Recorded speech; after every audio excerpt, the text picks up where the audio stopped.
લક્ષ્ય ન્યૂઝ, એક નજર, એક લક્ષ્ય. સાણંદ નગરપાલિકાની ચૂંટણીમાં લઈ આમ આદમી પાર્ટીએ 16 ઉમેદવારોના નામ જાહેર કર્યા. આમ આદમી પાર્ટીએ સાણંદ નગરપાલિકા ચૂંટણીમાં પોતાના ઉમેદવારો ઉતાર્યા. કુલ 16 બેઠકો પર આમ આદમી પાર્ટીએ પોતાના ઉમેદવારો ઉતાર્યા.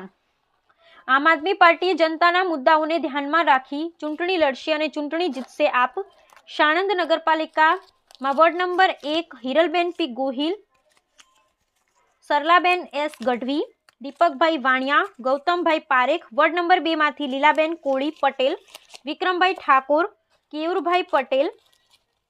વોર્ડ નંબર 3 માંથી કાજલબેન પટેલ, સહદેવસિંહ ગોહિલ.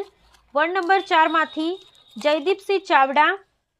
વોર્ડ નંબર 5 માંથી નિર્મલસિંહ જાડેજા. વોર્ડ નંબર 6 માંથી હિરલબેન પટેલ, લીલાબેન કોળી પટેલ, સમરથદાન ગઢવી, અજયસિંહ વાઘેલા. વોર્ડ નંબર 7 માંથી સમરથદાન ગઢવી, જયવીરસિંહ ભાટીએ આજે ફોર્મ ભરી પોતાની ઉમેદવારી નોંધાવી અને જીતનો વિશ્વાસ વ્યક્ત કર્યો. બ્યુરો રિપોર્ટ ગુલાબ બૌદ્ધ, સાણંદ.